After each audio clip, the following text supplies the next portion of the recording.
palms at the lotus feet of Bhagwan Sri Sathya Sai Baba. Jai Saram everyone, my name is Triveni, and I'm going to start off by saying that I actually had no intention of recording one of these videos. Even though I was at the inception of the initiative, I was kind of secretly hoping that I could get away with not doing it. But Swami wills what Swami wills, and so here we are. My answer to the question what a moment with Sai is for me is going to sound like a bit of a cop-out, because every moment has been a moment with Swami, and now that I look back and reflect upon my life as a whole, every chance that I've had, every opportunity to succeed, every opportunity to struggle and fail even, have all been moments with Swami. If I reflect on it and take that time to consider it, I realise that it's been him doing everything. It's kind of like this analogy I like to see as, it's as if I'm sitting in a room with my eyes closed, like wondering why it's so dark. And it's not until I pause and reflect and open my eyes do I realise that the light's been on. Like, I've been sitting in a room that has had the light on the entire time, but it's just that I have not bothered to open my eyes. And so I'm going to take this opportunity instead to reflect, particularly on the past couple of years, especially as my role as Joint National Young Adults Coordinator comes to an end, to explain where it is that my eyes have been, that I've opened my eyes to see that light, to see Swami around me. So I've always been part of the Sai Centre, I've always been part of the Saifold. My grandfather came to this country and he set up a temple in Wolverhampton where an overwhelming amount of devotees came to visit. My father, he was blind at one point and he had an interview with Swami, was cured, has also had incredible experiences.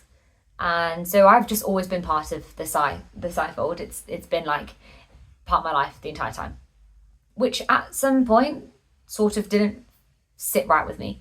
I was kind of annoyed actually that I'd never had chosen to be part of the Saifold, even though I know now that it's never our choice, it's Swami's will completely. But at a time where, or in society nowadays, where independence and free will and the narrative that you navigate your own life is so prevalent, it felt like I wanted to choose to be part of this organisation. I didn't want to just have fallen into it. This became really apparent when I went to university. I studied theology, religion and philosophy at Cambridge, and so it was just a very rigorous academic environment to be part of, where I was critically thinking about religion and organised faith. And it meant that as a result, I was analysing my own faith. It was bound to happen, to be honest. It was someone had warned me actually before I went, being like, you need to be careful about your own faith, which I was a bit complacent perhaps and thought, no, I'm going to be fine. Like, I firmly believe in Swami. Nothing's going to shake this. Little did I know that it was going to happen. It was going to happen pretty fast and strong. So throughout the 3 years, it was quite a tumultuous journey, I'd say, where I didn't know what I believed in by the end of it. My foundations that I'd always leant on had been shaken. They were crumbling really beneath me, and it was quite scary, to be honest. I didn't know if what I had trusted for so long was something that I could trust. And I'm sure so many of you have been in that circumstance as well, where when your faith is knocked, it's like, I think it's one of the worst things that can happen, really, particularly when I was quite young and naive, impressionable, and I just didn't know what I was doing.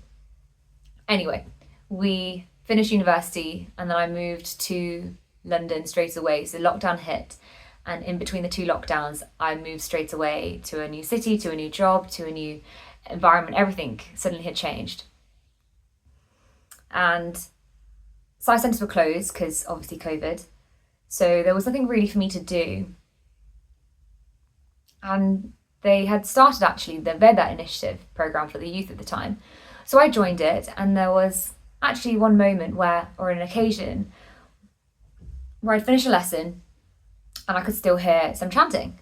And I checked my laptop, I'd logged off Zoom, it was closed, my phone was not on or whatever, and I could still hear it chanting. I was like, I definitely think it's like coming from outside. And I later found out that there was a youth who had also been on this program. And bearing in mind, I was in the middle of Kilburn with like no SAI centres about. I had no idea who this youth was. And it dawned on me then that no matter how much I choose to not leave, but to be away from the organisation, it will always find me. It always has done, and I think it's always going to. It's not my choice, essentially. It will be that light in the room that I'm sitting in. So lockdown lifted, I joined a SAI centre, I started going to Harrow West, months had gone by, and I was approached to take on this role. It felt quite ironic actually at that time, because it was when I felt the most disconnected from Swami, from the organisation as a whole. And I thought, like, why is this happening now? I don't feel strong enough. My faith isn't like where it was before. This surely isn't like the right time. I thought about it more, I reflected a lot, and someone reminded me that Swami doesn't choose those who are equipped for the role. He equips those who are willing to take that step towards him. And also, just being young and with very little other responsibilities in life, I thought now is the most time I will ever have to do something like this. So I took on the role. And what a role it has been. There have been so many moments in these 2 years where I've had to lean on those teachings that I was questioning before. And it has only just solidified my faith in him and trusting in this process, because that's all there really is to it.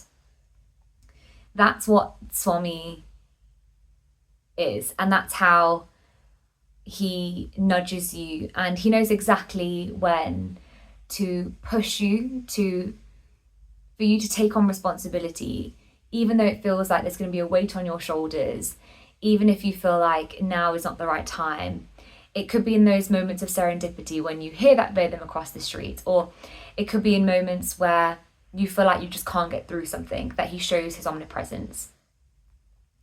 I definitely feel as if though every nudge that I've experienced has been an invitation to grow, to transform, to